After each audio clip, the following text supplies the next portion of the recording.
Boa noite a todos, que a paz de Jesus seja com a tua vida, com a tua família. É com alegria que estamos aqui novamente para compartilhar com você uma palavra do coração de Deus ao teu coração.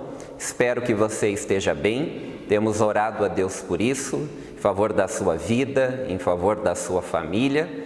E esse será um tempo precioso de comunhão. Também hoje nós, de uma maneira muito feliz, nós estaremos celebrando juntos a mesa do Senhor, a ceia do Senhor, participando do pão, participando do cálice, e que seja um tempo precioso para a sua vida, que seja um tempo precioso para todos nós.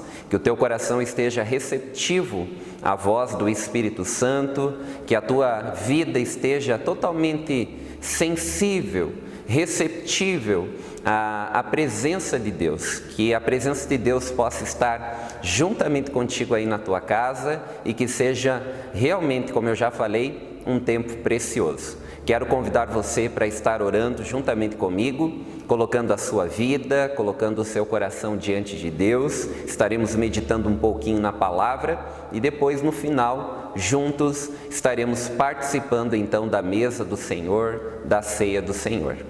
Pai, nós nos colocamos diante de Ti nesse momento, queremos Te agradecer pelo privilégio, pela oportunidade de estarmos cultuando a Ti, por cada um dos nossos irmãos, amigos que cultuam ao Senhor juntamente conosco nesse momento. Queremos, Senhor, abrir o nosso coração a Ti e que a Tua palavra, Senhor, possa ser ministrada no coração, na vida de cada um dos Teus filhos. Fale, Espírito Santo, ao coração, à vida de cada um, Senhor, que seja um tempo precioso e que a Tua presença seja uma realidade na vida, na casa de cada um dos Teus filhos, em o nome de Jesus. Amém. Então eu quero aproveitar essa noite que nós vamos participar juntos da mesa do Senhor, da ceia do Senhor, falar a respeito de algumas preciosas lições que Jesus nos ensina naquela noite onde Ele instituiu então a ceia do Senhor, e por esse motivo hoje nós iremos participar juntos, você aí na sua casa, eu e a pastora aqui na igreja, mas em comunhão do Espírito, porque nós somos uma única igreja, nós somos o corpo de Cristo. A minha pergunta a você é: o que você faria se você soubesse que iria morrer amanhã? Quais seriam as suas últimas palavras? Quais seriam seus últimos gestos, seus últimos atos? Quando nós olhamos aqui a respeito do dia, da noite, onde que Jesus instituiu a ceia, onde Ele reúne os discípulos para dar a eles preciosas lições, na noite em que antecede a morte dele, Jesus ele abre mão do discurso e dá o exemplo. Ele deixa de falar, Jesus ele não fala, ele age. Ele não comunica um sermão, ele vive o sermão. João capítulo 13, ele nos dá preciosas lições aqui, é um texto fantástico, é um texto que, vez ou outra, os meus olhos voltam a olhar para esse texto, tendo um tempo de meditação e extraindo as lições que Jesus ensinou naquele momento.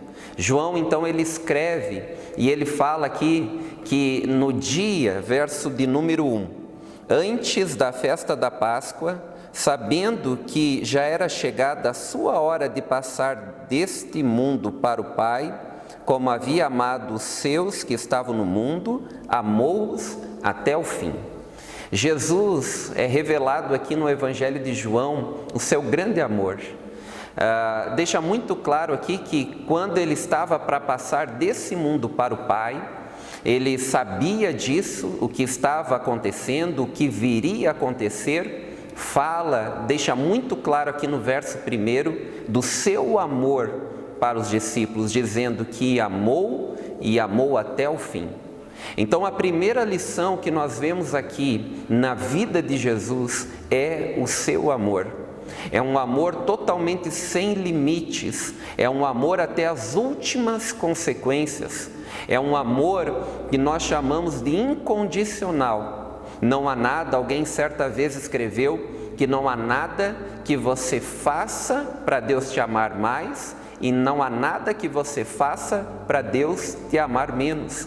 Deus escolheu te amar. A Bíblia deixa muito claro aqui, é muito lindo isso, falando então desse coração, desse amor que Jesus tinha. Amando os seus discípulos, amou até o fim. Quando Paulo fala do amor lá em 1 Coríntios capítulo 13, uma das definições a respeito do amor incondicional, do amor ágape, ele diz que o amor jamais acaba. Essa é uma preciosa lição de um Deus que me ama, de um Deus que te ama. O texto ele começa então João relatar a respeito do que aconteceu naquela noite. E a Bíblia fala então que Jesus, ele se despiu da sua roupa e se cinge com uma toalha, e então pega uma bacia, enche de água e vai lavar os pés dos discípulos. Jesus ele ensina uma outra lição aqui, outra preciosa lição aqui, de humildade. Jesus, a primeira coisa que ele faz é se despir da sua túnica, daquela roupa que representava ele como um mestre. Provavelmente era uma roupa muito parecida que os mestres da lei usavam, e era uma roupa provavelmente cara, por isso que os guardas, quando prendem Jesus, lançam sortes para ver quem ficava com a sua túnica. Então Jesus tira aquela túnica e então se cinge numa toalha e lava os pés dos discípulos.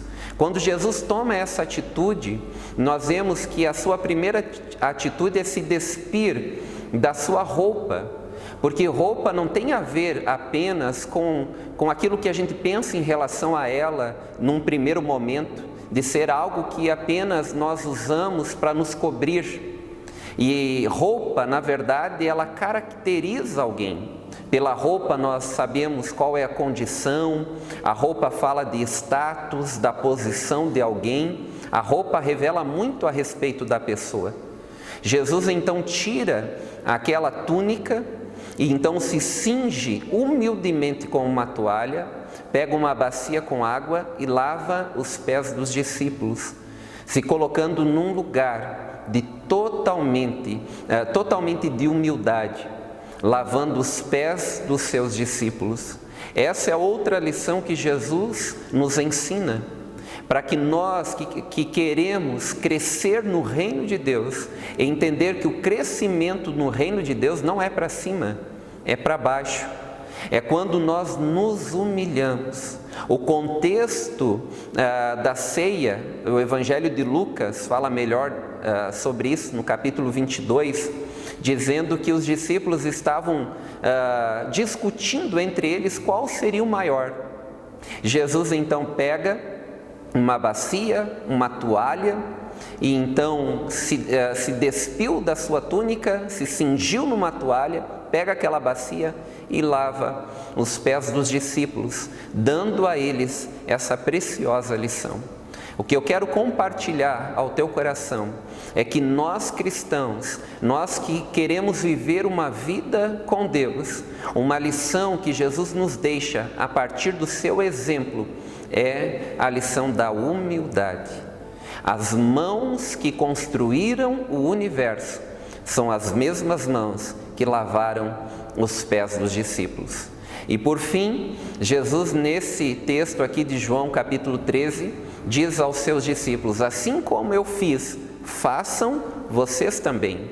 Jesus ele deixa o exemplo, e certa vez alguém também disse que exemplo não é a melhor maneira de ensinar, é a única maneira de ensinar. Jesus ele diz que assim como ele fez, nós devemos também fazer, lavar os pés uns dos outros. Lá na discussão que Lucas fala no capítulo 22, que eles discutiam para ver quem que era o maior, Jesus nessa mesma ocasião, ele diz que maior no reino de Deus é aquele que serve. E ele, Jesus, era alguém que servia. Que nós possamos aprender também a lição do serviço, de dedicar o nosso coração ao outro. Jesus, ele nos deu o exemplo. Filipenses capítulo 2 fala a partir do verso 5, dizendo que haja em nós o mesmo sentimento que houve em Cristo Jesus, que sendo Deus não se usurpou ser igual a Deus, mas se fez homem, sendo homem se fez servo, e morrendo uma morte, e a morte de cruz. Veja que Jesus se doou, se entregou pelo outro. Esse é um amor que se coloca a serviço do outro. Então, nós vemos que aquele tempo, aquele momento da ceia, naquela noite de quinta-feira, traz para nós preciosas lições. Paulo, ele repete a respeito dos ensinos de Jesus, lá no livro de Coríntios, a igreja aos Coríntios, e ele também nos traz alguns ensinamentos a respeito desse mesmo texto que eu resumi aos irmãos, eu não li, mas eu quero me deter então nessa leitura de Paulo, na primeira carta aos Coríntios, no capítulo 11, a partir do verso 23, se você tem a sua Bíblia, então acompanhe a leitura da palavra a respeito desse texto que fala da ceia do Senhor e das suas lições. Diz assim, primeira carta aos Coríntios, capítulo 11, versículo 23. Porque eu recebi do Senhor o que também vos ensinei, que o Senhor Jesus, na noite que foi traído, tomou o pão. Veja, Jesus tomou o pão na noite em que foi traído. Jesus também lavou os pés de Judas naquela ocasião da ceia. Então, veja que é nessa noite ele revela o seu amor, o amor incondicional. Continuando, verso 24. E tendo dado graças, o partiu e disse, tomai e comei, este é meu corpo que é partido por vós, façam isso em memória de mim. Semelhantemente, também depois de cear, tomou o cálice, dizendo, esse cálice é o novo testamento no meu sangue. Fazei isso todas as vezes que beberdes em memória de mim. Porque todas as vezes que comer o pão ou beber o cálice, anunciais a morte do Senhor até que ele venha. Portanto, qualquer que comer o pão ou beber o cálice do Senhor indignamente, será culpado do corpo e do sangue do Senhor. Examine-se, pois, o homem a si mesmo, e assim coma do pão e beba do cálice. Porque o que come e bebe indignamente, come e bebe para a sua própria condenação, não discernindo o corpo do Senhor. Por causa disso há entre vós muitos fracos, doentes e muitos que dormem. Porque se nós julgássemos a nós mesmos, não seríamos julgados. Mas quando somos julgados, somos repreendidos pelo Senhor, para não sermos condenados com o mundo. Portanto, meus irmãos, quando vos ajuntais para comer, esperai uns pelos outros. Eu quero continuar falando a respeito da ceia do Senhor, com essa leitura aqui de Paulo, quando ele traz algumas lições e alguns ensinos à igreja de Coríntios, e que Deus também continue comunicando ao teu coração a partir dessa palavra de Paulo. Eu quero falar então a respeito de 4 verdades que precisam ser encontradas na nossa vida num tempo, num momento como esse, que é o momento da ceia do Senhor, onde nós temos a oportunidade e o privilégio de participarmos. A primeira verdade é de nós olharmos para trás, é de olharmos então para o sacrifício, para a morte de Jesus. Versículo 26 diz, porque todas as vezes que comerdes esse pão e beberdes esse cálice, anunciais a morte do Senhor.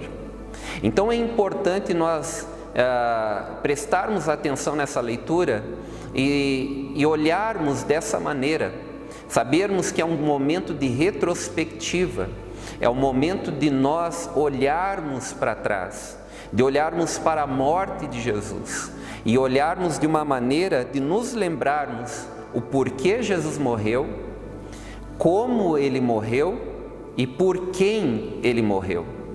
todas as vezes que nós olhamos para trás, no momento da ceia, Jesus diz: façam isso em memória de mim.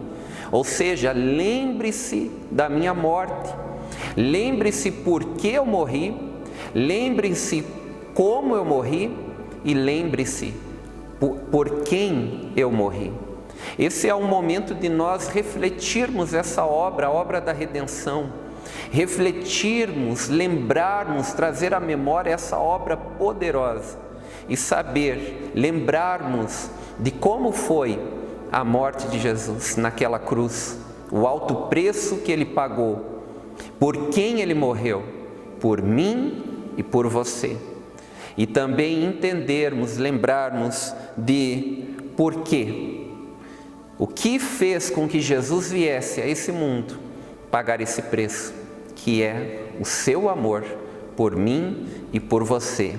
O teu coração, ao lembrar disso, já começa a se encher de gratidão e de ser constrangido pelo amor de Jesus. A outra verdade que eu quero falar a respeito desse texto é que nós devemos então, como diz o verso 26, olhar para frente. Olhando para a volta de Jesus, diz: anunciais a morte do Senhor até que Ele venha. Então nós participamos diante de uma grande expectativa, que aquele Jesus, Ele voltará, que Cristo voltará. A volta de Jesus, esta é a nossa esperança. É onde está a nossa esperança, do dia onde que nós nos encontraremos e estaremos para sempre com o Senhor. Como Paulo escreveu aos Tessalonicenses, o dia que nós estaremos para sempre com o Senhor. Todas as vezes que nós nos encontramos, no momento da ceia, nós olhamos para trás e lembramos da sua morte, mas também olhamos para frente, lembrando da sua volta, do seu retorno. Quem sabe esse cenário de pandemia que nós estamos vivendo nesses dias apontam para esse tempo. É apenas um pequeno sinal daquilo que acontecerá um dia, do retorno de Jesus. Que você possa olhar firmemente, olhar realmente para frente, numa esperança convicta, numa promessa que Jesus fez por nós, para todos nós, que Ele voltaria. A outra verdade está contida no verso de número 28, dizendo: examine-se, pois, o homem a si mesmo, e assim coma do pão e beba do cálice. Ou seja, a verdade de olharmos para dentro, falando de um autoexame. É interessante, eu sempre comunico no momento da ceia, que nós temos o privilégio, a oportunidade na ceia, nós passamos muitas vezes o mês inteiro olhando para o outro, às vezes julgando o outro, e acabamos analisando, fazendo uma análise da vida dos outros. O momento da ceia é como se colocasse um espelho na tua frente, para que você faça então um autoexame.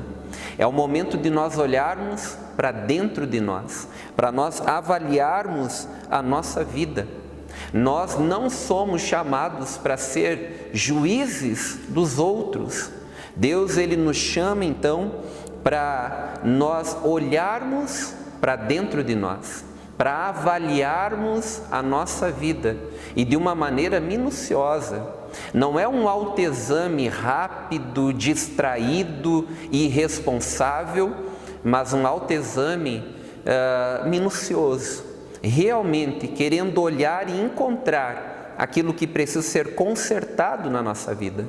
Por muito tempo, na igreja se criou um pensamento de que quando eu fizesse então meu autoexame e encontrasse algo na minha vida errado, eu deveria então não participar da ceia, da mesa do Senhor, do pão e do cálice.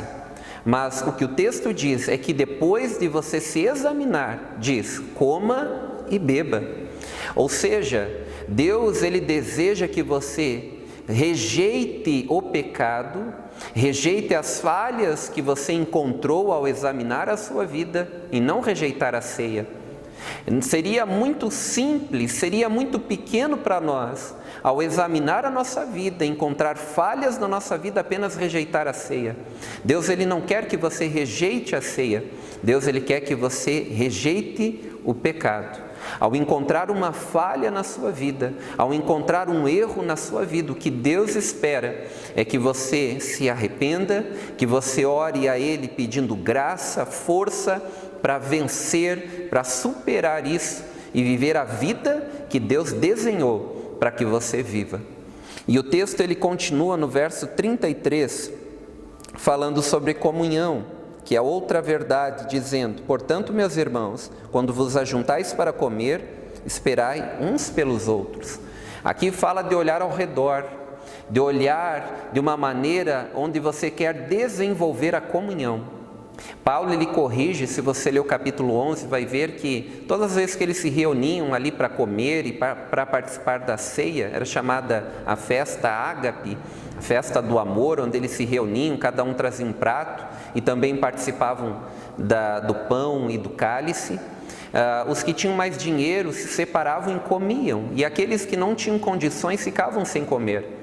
Aí Paulo traz essa correção, dizendo: olha, quando vocês forem comer, esperem uns pelos outros. Ou seja, antes de ficar pensando em si mesmo, olhe ao redor, veja o que você pode ajudar, o que você pode contribuir. E quem sabe esse tempo, esse momento da pandemia, é um momento como esse, uma grande oportunidade de você não ficar só olhando para si mesmo, mas olhando ao teu redor, olhando para quem precisa ao teu lado, para aquele que você pode estender a mão e ajudar. Então, o momento da ceia também é um momento de comunhão, não só na vertical, você com Deus, mas também na horizontal.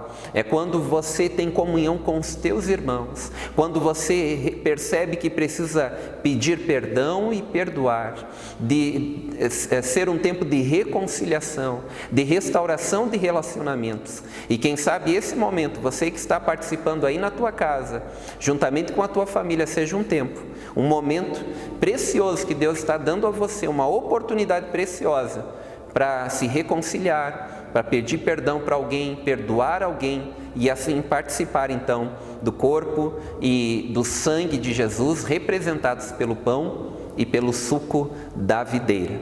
Então, essas são verdades preciosas, mas eu também quero relatar o que está aqui no texto sobre 3 perigos que nós precisamos nos cuidar, que é de participar indignamente. O verso 27, ele nos diz assim: portanto, qualquer que comer esse pão ou beber o cálice do Senhor indignamente será culpado do corpo e do sangue do Senhor. Um dos perigos de nós participarmos da ceia e participar indignamente, o que faz com que nós nos tornemos dignos de participar da mesa do Senhor, é a consciência da nossa indignidade. É o reconhecimento que nós não somos dignos, mas pela graça, pelo favor imerecido de Deus, nós somos convidados a nos assentar na mesa do Senhor.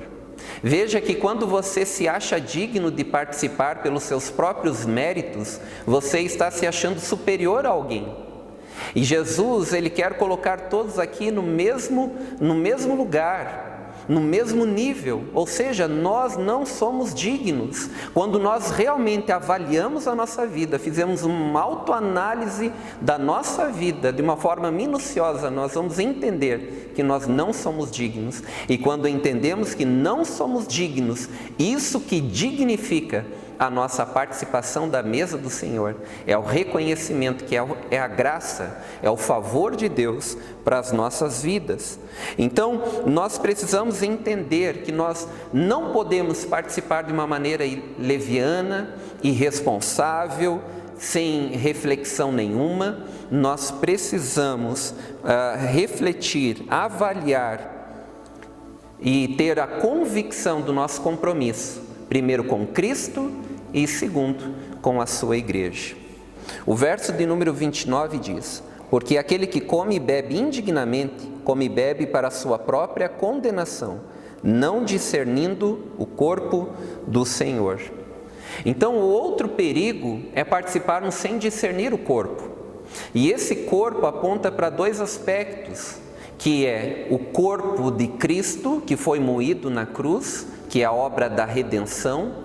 Você tem que ter o discernimento, olhar com carinho, com amor, com a devida devoção para esse momento. Não de uma forma desleixada e irresponsável, achando que foi um pequeno preço, uma pequena obra, mas nós precisamos discernir o preço que foi pago. O corpo de Jesus entregue naquela cruz foi um alto preço pelo nosso resgate. E discernir o corpo também aponta para o corpo de Cristo, que é o que eu já falei, de nós não vivermos uma vida egoísta, egocêntrica, pensando só em nós mesmos, mas realmente vivermos na comunidade dos santos, servindo as pessoas, amando a Deus, mas amando também o próximo, amando as pessoas. E o terceiro perigo é de nós participarmos sem um auto-julgamento. Versículo 31 e 32 diz: porque se nós julgássemos a nós mesmos, não seríamos julgados, mas quando somos julgados, somos repreendidos pelo Senhor para não sermos condenados com o mundo. Então, o terceiro perigo é nós participarmos sem um auto-julgamento, ou seja, não é num lugar de trazer culpa ao teu coração. Jesus, ele já nos livrou da culpa do pecado, mas de fazer realmente um auto-julgamento, porque às vezes nós somos muito criteriosos, rigorosos com o outro e complacentes com nós mesmos. O que esse momento da ceia nos leva a não sermos complacentes, sermos compadecidos conosco, no sentido de absolver a nossa vida com relação ao pecado, com as falhas que nós avaliamos em nós, mas sermos rigorosos conosco, rigorosos com aquilo que nós encontramos de falhas em nossa vida e amarmos os outros. O que nós fazemos é o contrário. A gente é rigoroso com o outro, no julgamento do outro, condenando muitas vezes o outro, mas somos complacentes com os nossos erros. Oramos por misericórdia para a nossa vida e oramos para que Deus pese a mão àquele que nos fez mal. Não, nós precisamos fazer um auto-julgamento, olhar para as nossas vidas de uma maneira rigorosa. E se nós encontramos falhas, defeitos, e provavelmente você vai encontrar, você possa realmente colocar tudo isso diante de Deus e não aceitar em nenhum momento que isso dê continuidade na tua vida. E ao teu irmão, quando você olhar e encontrar nele falhas, o que Deus ensina pela sua palavra, Jesus nos ensina, é o amor. É amá-lo. Lembre, Jesus lavou os pés de Judas. Jesus chamou Judas de amigo quando ele veio com soldados lá no jardim do Getsêmani, nessa mesma noite, para prender Jesus. O que eu quero comunicar ao teu coração, que o momento da ceia é o momento de nós olharmos muito para Jesus, para o exemplo que ele nos deixou, para o modelo que ele é. E também, para ao examinar a nossa vida, a gente não vem examinar a nossa vida comparando com alguém, com algum irmão, com alguma pessoa. Nós devemos estar realmente comparando a nossa vida com Cristo, porque quando nós avaliarmos a nossa vida a partir de Cristo, sim, nós temos muito para crescer, nós temos muito que avançar, nós temos muito que correr, e é por isso que a carta aos Hebreus diz, no capítulo 12, olhem firmemente para Jesus, deixe o pecado que de perto te rodeia, todo o embaraço, e corra a corrida que te é proposta, olhando para Jesus, o autor e o aperfeiçoador da sua fé. Então eu quero convidar você nesse momento a olhar totalmente para Jesus, e a olhar para Jesus, como Paulo fala também lá aos Coríntios, que é como um espelho, quando nós olhamos para Deus, reflete a imagem dele, e aí nós somos transformados de glória em glória, que você comece a contemplar Jesus, olhar para Jesus, e tudo aquilo que na sua vida encontra-se errado, todas as falhas, Deus, pela sua graça, pela sua glória, possa realmente reverter em um tempo de graça, de transformação, que somente Ele pode operar. Eu quero convidar, antes de nós participarmos juntos do pão e do cálice, e levar a Deus um tempo de oração, e que seja um tempo de você olhar para Jesus, o nosso modelo, João 13, e também um tempo, como nós lemos aqui em Coríntios, de autoanálise, de uma autoavaliação, de um autojulgamento, de você ser rigoroso ao olhar para si e colocar diante de Deus todas as falhas, tudo aquilo que precisa ser consertado, e que Deus dará graça para que isso aconteça. Pai, nós nos colocamos diante de Ti nesse momento, nós somos totalmente gratos pela Tua obra, a obra de Cristo na cruz, perfeita obra, uma obra completa, que derramou sangue, daquele sangue que nós chamamos o sangue da nova e eterna aliança. Então, Senhor, nós nos colocamos diante de Ti. Eu oro juntamente com os meus irmãos nas suas casas, e eles nesse momento olham para Ti, o nosso modelo, o nosso exemplo, a estatura de varão perfeito, Senhor. E nós oramos nesse momento, ao avaliar a nossa vida, fazer uma autoanálise da nossa vida, a fazer um autojulgamento, encontrando as falhas, os erros da nossa vida. O que nós queremos, Senhor, é entendermos, Senhor, que nós não somos dignos desse momento, mas que o Senhor nos convida para participarmos. O que nós oramos, Senhor, é que toda falha, que todo pecado, que seja, Senhor, nesse momento, Pai, que o Senhor possa encontrar no coração de cada um dos meus irmãos um arrependimento genuíno, um clamor, uma oração, Senhor, fervorosa, pedindo graça para vencerem, Senhor, suas falhas, seus erros.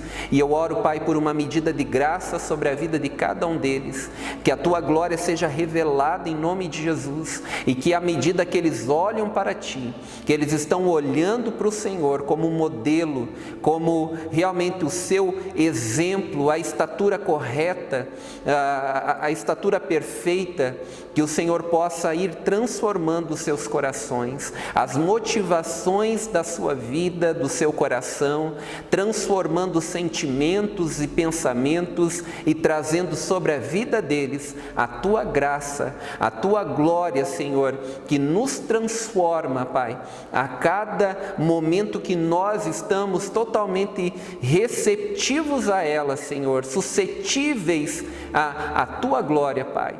Eu oro em nome de Jesus, que seja um tempo de transformação na vida dos Teus filhos, que seja um caminho de arrependimento constante e de transformação, Senhor, na vida de cada um deles, Pai. Que a Tua misericórdia se renove sobre a vida de cada um, mas que a Tua glória seja sobre a vida dos Teus filhos, sobre a vida de cada um deles, Pai. É a minha oração nesse momento, em o nome de Jesus.